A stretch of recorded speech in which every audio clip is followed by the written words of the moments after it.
Cristo. A ver, empezando por la muerte de Jesucristo, vemos nosotros que bíblicamente hubieron muchos testigos de la muerte de Jesucristo, muchos. Empezando por el azote que él recibió, ¿no?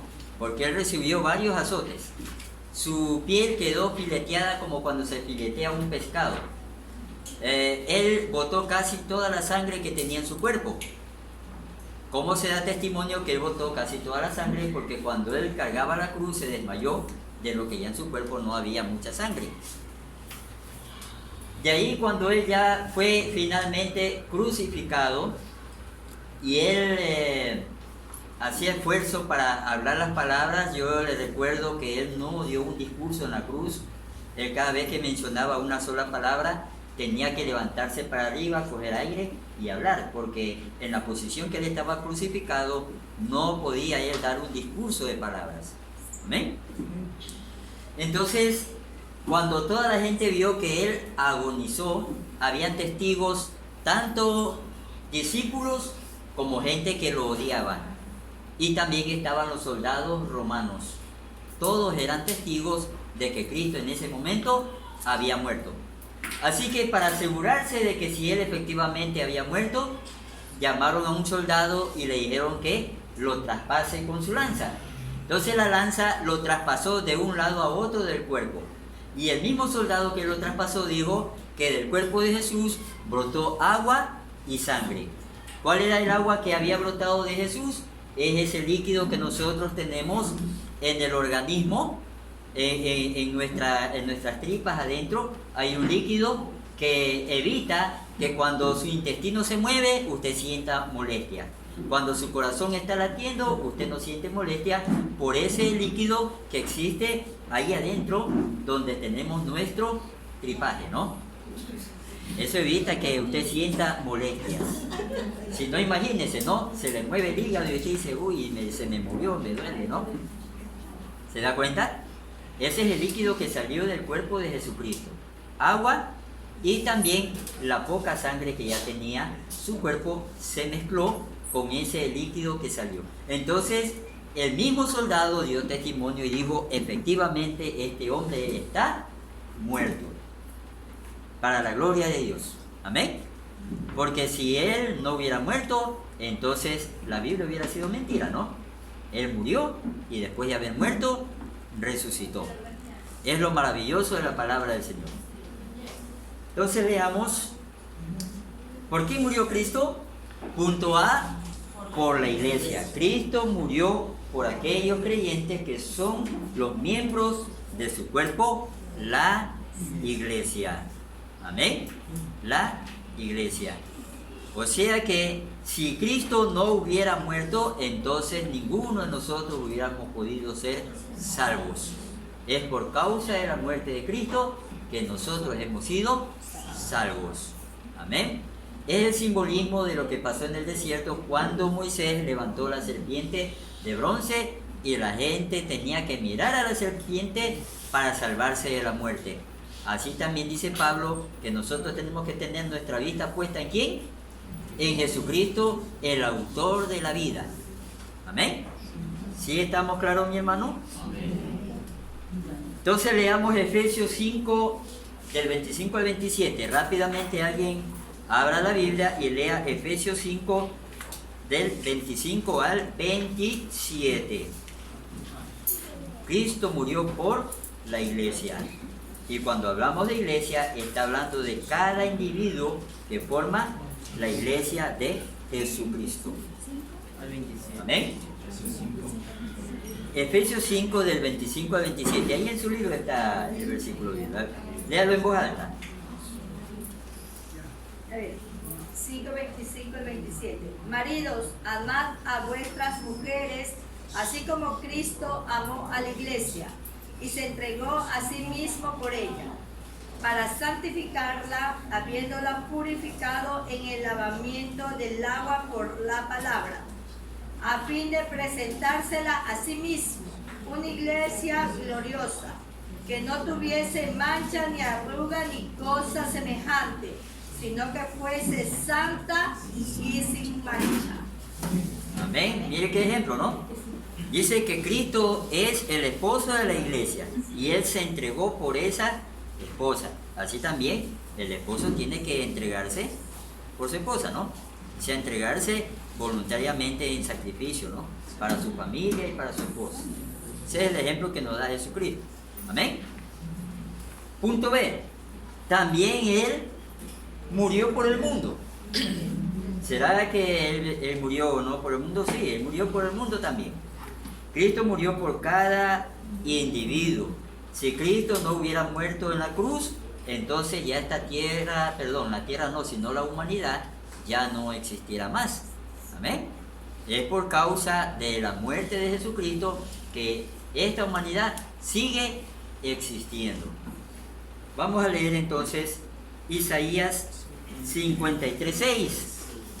Lea que dice Isaías 53:6. Dice así: todos nosotros nos descarriamos como ovejas, cada cual se apartó por su camino, mas Jehová cargó en él el pecado de todos nosotros. Amén. Dice de todos nosotros, y ahí aparece la palabra todos. No está diciendo el pecado de algunos, ¿no? Ni tampoco el pecado de los que creyeron en Jesús, sino el pecado de todos, absolutamente, todos nosotros. ¿Ven? Leamos otro versículo bíblico. Primera de Timoteo 2, del 5 al 6. Primera de Timoteo 2, del 5 al 6. Porque hay un solo Dios y un solo mediador entre Dios y los hombres, Jesucristo hombre, el cual se dio a sí mismo en rescate por todos, de lo cual se dio testimonio a su debido tiempo. Amén. Dice que Él se dio, ¿no? Por todos, dice, ¿no? Por todos. Y un solo mediador entre Dios y los hombres. Escuche eso. No está diciendo entre Dios y la iglesia, sino entre Dios y los hombres. O sea, todos los seres humanos. Pero sí hay una diferencia entre la iglesia y todos los hombres de la tierra. Amén. Por eso son los estudios. Son muy bonitos los estudios, ¿no? Vamos a ver. Número 2, Cristo murió por todos. ¿Por qué entonces no son todos salvos? Ahí está la pregunta, ¿no? Entonces, ¿por qué todos no son salvos si Cristo murió por todos? Porque el ser humano tiene que creer en Cristo y en su obra redentora, la cual hizo a favor de la raza humana para que ésta pueda participar de los beneficios de esa obra. Juan 8:24, Juan 3:16-18. Potencialmente Cristo es el Salvador de todos los hombres, efectivamente lo es solo de los creyentes. Amén. O sea, por causa de la muerte de Cristo, Dios no ha destruido a la raza humana, ¿no? Perdón, al ser humano. No destruyó al ser humano. No destruyó a las personas que estaban sobre este planeta por causa de la muerte de Jesucristo. Pero solamente aquellos que creen en Jesucristo se hace efectiva esa muerte o esa resurrección o el poder de la sangre de Cristo se hace efectiva solo en aquel que cree en Jesucristo. Amén. Ese es el que tiene el derecho o la promesa de la vida eterna. No todos los seres humanos. ¿Sí me doy a entender, mis hermanos? ¿Alguna pregunta? ¿Alguna pregunta? Pregunten nomás. El siguiente. La resurrección de Jesucristo. Ya hablamos de la muerte. Ahora vamos a hablar de la resurrección de Jesucristo. La resurrección de nuestro Señor y Salvador Jesucristo es un hecho esencial y glorioso. Él, la obra redentora a favor de la humanidad. Punto A, la importancia de la resurrección de Jesucristo. Número 1, es una de las doctrinas fundamentales del Evangelio. Si se pudiera probar de que Jesucristo no resucitó, entonces todo lo que nosotros hemos creído sería falso. Pero gracias a Dios existen pruebas históricas y existen evidencias reales de que efectivamente Jesucristo resucitó. Amén. Si Cristo hubiese permanecido en la tumba y no hubiese resucitado, su muerte no hubiera sido nada más que la de un mártir por la fe cristiana.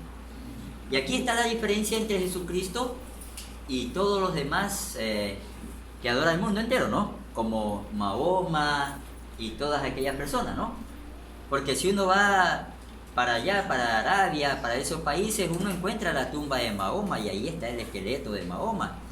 Pero si uno quiere buscar a Cristo, no existe el cuerpo de Cristo. No hay el cuerpo de Cristo. Amén. De ahí de todos los demás, sí existen sus cuerpos, pero solamente de Jesucristo es el único que no existe el cuerpo. Está la tumba vacía. ¿Cuántos han visto la tumba vacía de Cristo? Por televisión la podemos ver, ¿no? Pero no podemos viajar allá.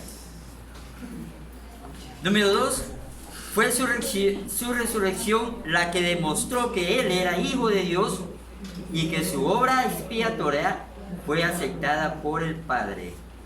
Leamos Hebreos 9 del 24 al 26, léalo en voz alta, ¿no? Hebreos 9 del 24 al 26.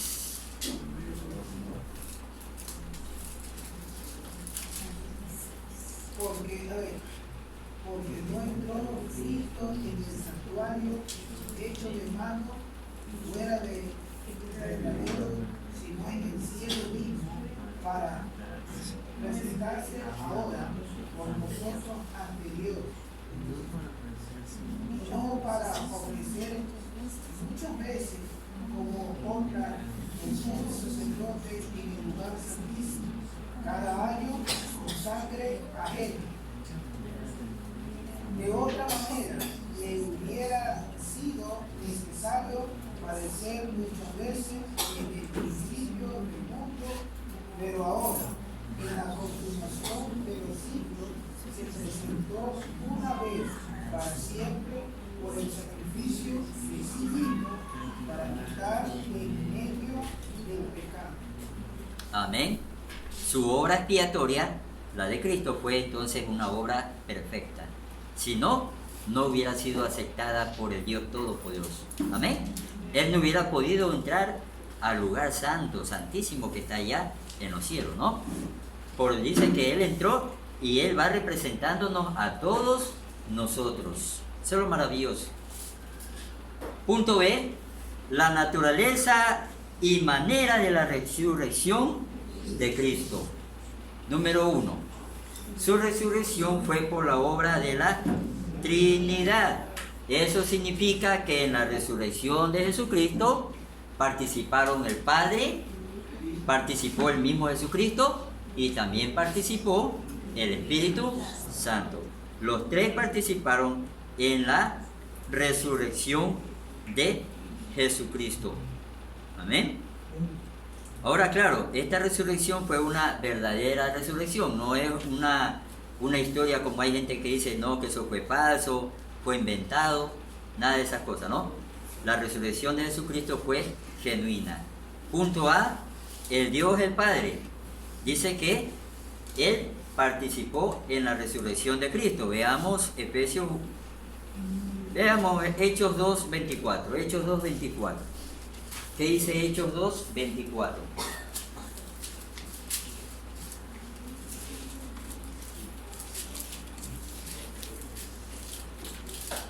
El cual Dios levantó, suelto los dolores de la muerte, cuanto era imposible que fuese detenido por ellos. Amén. Dice Dios lo levantó, no está hablando del Padre, ¿no? Dios lo levantó de la muerte. Punto B, por su propio poder. Leamos Juan 2:19.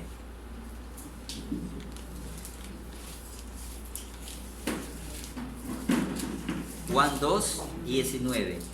El que lo encuentre, léalo rápidamente. Respondió Jesús y les dijo: destruid este templo y en 3 días lo levantaré. Amén. Dice, destruid este templo, le digo, ¿no? Refiriéndose al cuerpo de Él, ¿no? Destruyan este cuerpo, y el mismo Jesucristo dijo, y en 3 días lo levantaré. Estaba refiriéndose que Él también tenía el poder de resucitar de entre los muertos. Punto C. Por el poder del Espíritu Santo. Romanos 8:11. Romanos 8:11. Por el poder del Espíritu Santo. si el espíritu de aquel que levantó de los muertos a Jesús mora en vosotros, el que levantó de los muertos a Cristo Jesús, vivificará también vuestros cuerpos mortales por el espíritu que mora en vosotros. Amén, ¿se da cuenta? El Espíritu Santo también participó en la resurrección de Jesucristo. Por eso es que ahí nosotros encontramos algunos versículos, ¿no? Cuando nosotros estudiamos el libro, también tenemos que ir leyendo los versículos bíblicos que corroboran cada historia, ¿no? Amén. Ahora, claro, de la resurrección de Jesucristo hay muchas evidencias, hay un sinnúmero de evidencias. Tenemos en el tiempo de Jesucristo, existían escritores como Herodoto, Josefo, que escribieron libros donde dan testimonio de los apóstoles, dan testimonios de la historia de Jesucristo. Amén. Ellos no eran discípulos de Jesucristo, pero ellos sí mencionan de que había un hombre llamado Jesús, que era famoso, que murió crucificado. Amén.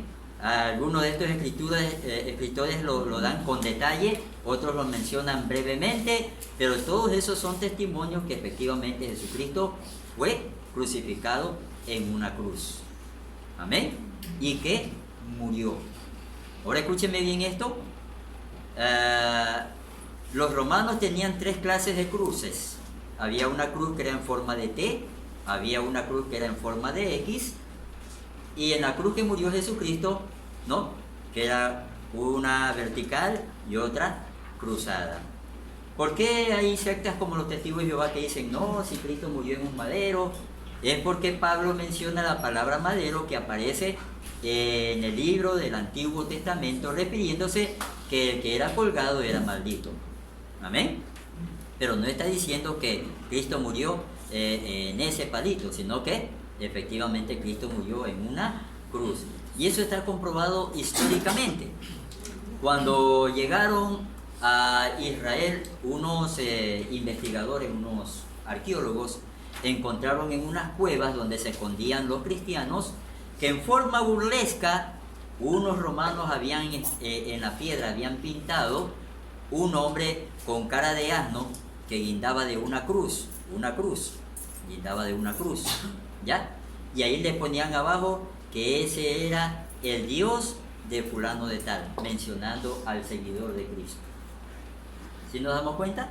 Y eso se basa justamente, esa pintura justamente es de la época de Cristo, de la época en que fue perseguida la iglesia. O sea, esas son evidencias históricas de que efectivamente Jesús murió en una cruz. Claro que esas evidencias históricas, las sectas que estudian otras cosas equivocadas, no las enseñan al pueblo porque ellos no quieren que la gente sepa. Amén. ¿Alguna pregunta, mis hermanos? Hagan nomás su pregunta que después le contesto, no se preocupen. Entonces ponga como un deber, el deber, evidencias de la resurrección de Jesús, las que le salgan. Amén. Ahí investigue sobre las evidencias de la resurrección de Jesús, las que usted encuentre, Si encuentra 3, 4, 5, 10, 20, 1000, 2000, 3000, las que usted encuentre. Si encuentra un libro de evidencias, traiga el libro de evidencias. Evidencias de la resurrección de Jesús. Hay muchísimas. Hay evidencias históricas, hay incluso evidencias actuales también. Hay evidencias actuales. Amén. ¿Quiere saber cuál es una de las evidencias actuales? Investíguelo. Amén. Investíguelo y usted lo podrá saber. Y sabrá hasta más que el profesor, ¿no? Amén. Punto número 2. Fue una verdadera resurrección. Fue una resurrección corporal. O sea que Jesucristo no le pusieron el resucitador, ¿no? No le pusieron ahí, ¿cómo se llaman esas placas para traer corriente al corazón? No lo revivieron, ¿no? Nada de esas cosas. No le llevaron médicos ni nada de esas cosas. dice que su cuerpo resucitó por el poder del Padre, del Hijo y del Espíritu Santo. Amén. Y justamente resucitó antes de descomponerse. Por eso dice en el libro de los Salmos, no permitirás que tu santo vea corrupción. Amén. Antes de descomponerse, Él resucitó. Maravilloso, ¿no? Y Él resucitó tal como Él había muerto, con todas las marcas en su cuerpo, con las huellas de la cruz, con la huella de la corona de espinas. Amén. Así Él se levantó. ¿Hermano? No, viejo, por eso que Tomás se quedó mirando cuando lo vio. No podía creer. Claro que sí. Y mire, Tomás es una de las evidencias porque era incrédulo, ¿no? Y él lo vio y él tuvo que tocarlo. Él es una de las evidencias de la resurrección de Jesucristo. Amén. Por eso esa parte no anote. Anote lo demás en la investigación, menos esa parte de Tomás. Porque ya la mencioné. Amén. Entonces hay muchas evidencias de la resurrección de Jesucristo. Su cuerpo de, punto A, su cuerpo de resurrección estaba compuesto de carne y hueso. Carne y huesos. Amén. ¿Cómo sabemos que constaba de carne y hueso? Porque en los últimos versículos del capítulo de Lucas dice claramente que él estaba preparando pescado asado, ¿no? ¿Cuántos han comido pescado asado? Bueno, el pescado asado, ¿no? Él estaba asando pescado. Llegaron sus discípulos y él les ofreció pescado asado. Y él comió y también les dio a ellos. Es que un cuerpo que no es de carne y hueso no come. Pero él tenía lo que se llama un cuerpo glorificado. Amén. Que es un cuerpo superior al cuerpo que nosotros tenemos. Punto B. Su cuerpo de resurrección podía ser tocado y palpado.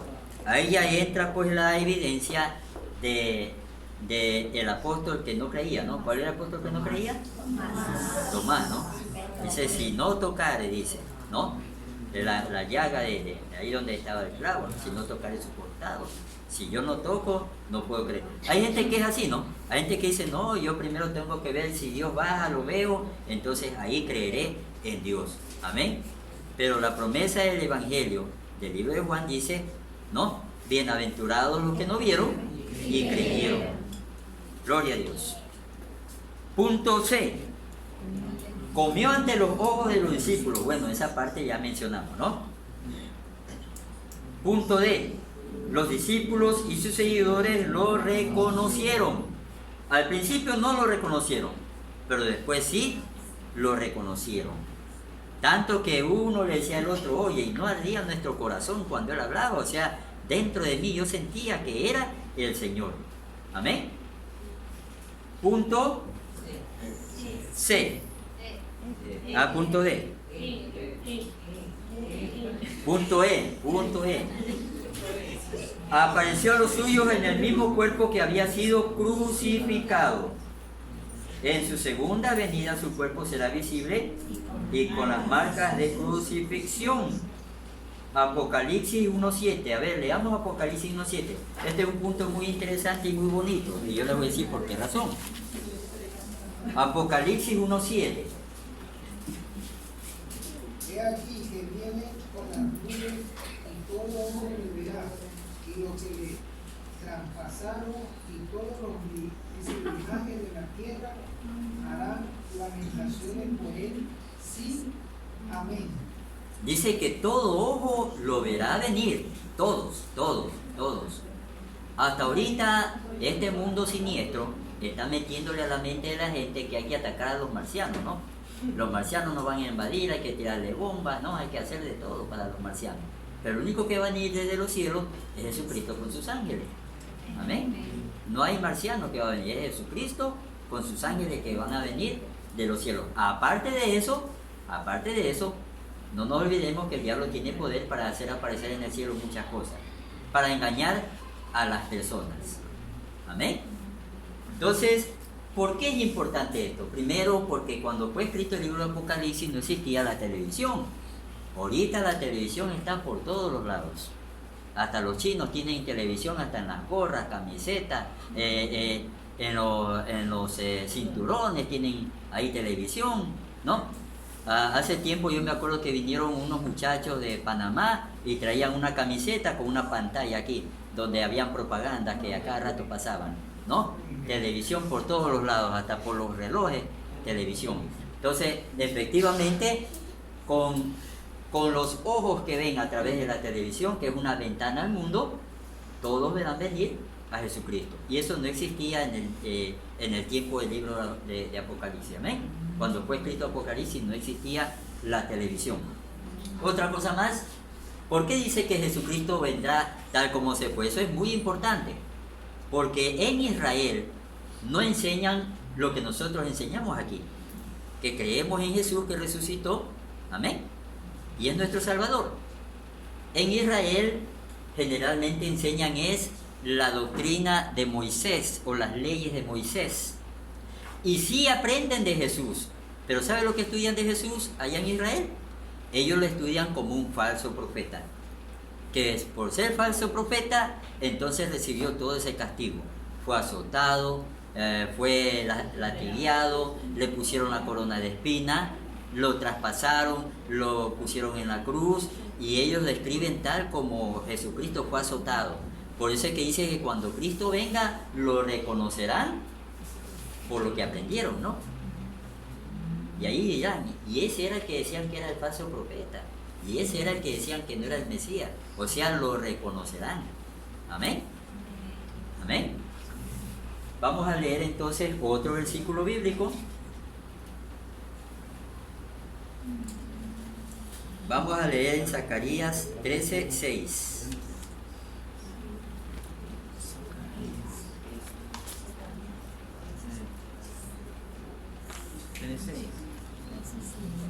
Y Juan 20:20. Zacarías 13:6 y Juan 20:20. 13:6. Sí. Y le preguntará, ¿qué heridas son estas en tus manos? Y él responderá, con ellas fui herido en casa de mis amigos. Amén. Lea Juan 20:20.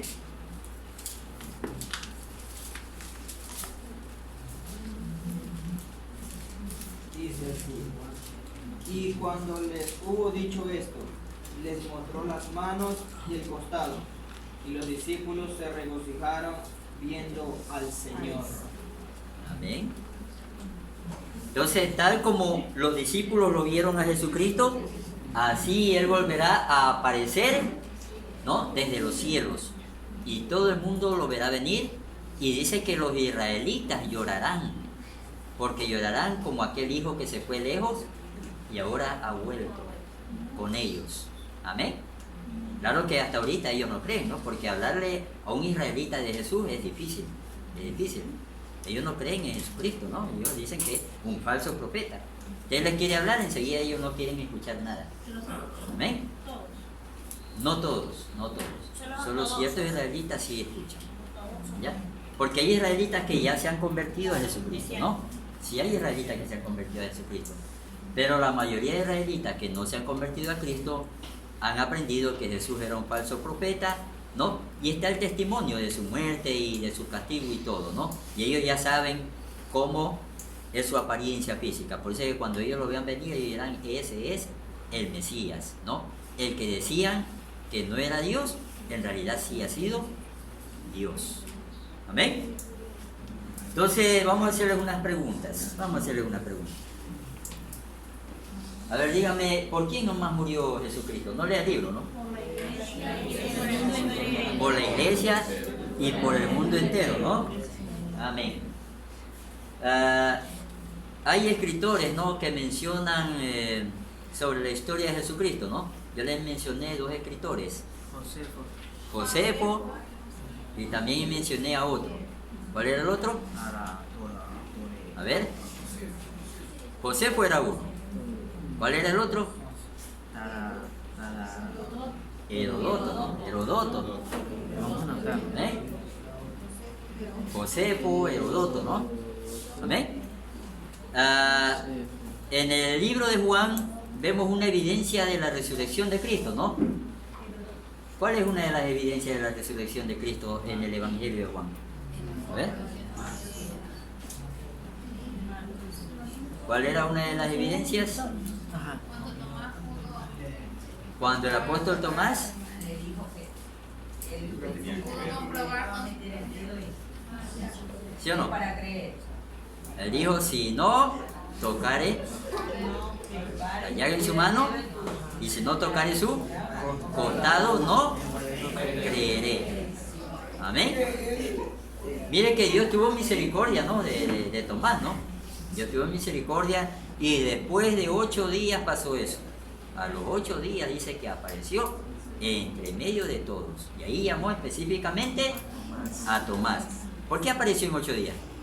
Porque tal vez en ese momento Tomás ya se había olvidado del asunto. No pasa nada, ¿no? Ya se olvidó de lo que había dicho. Y de repente aparece Jesús y dice, a ver, ven y toca, ¿no? Toca el costado y toca la mano. Esta es una buena lección para nosotros. Porque a veces nosotros vivimos haciéndole promesas a Dios, ¿no? A lo menos cuando estamos amargados, sufriendo, ¿no? Señor, yo te prometo esto, yo te prometo esto. Debería usted escribir lo que promete. Porque después se olvida, ¿no? Se olvida, ya se olvidó lo que le prometió y se olvidó. Después Dios le va a decir, bueno, ¿y lo que prometiste? ¿No? Y usted dice, ¿y qué cosa? Yo no te he prometido nada, Señor. ¿No? ¿Sí o no? Entonces esa es una buena lección de que Dios sabe todas las cosas y cuando le hacemos una promesa tenemos que cumplirla. Cumplirla. Amén. Con esto terminamos, mis hermanos, y ya saben los deberes, ¿no? Traiga sus deberes, póngale el nombre, porque si no le pone el nombre, entonces no sé a quién le voy a calificar, ¿no? Ahora, claro, si ha hecho un deber mal hecho, no hay problema, ¿no? Porque no tiene nombre, no hay problema.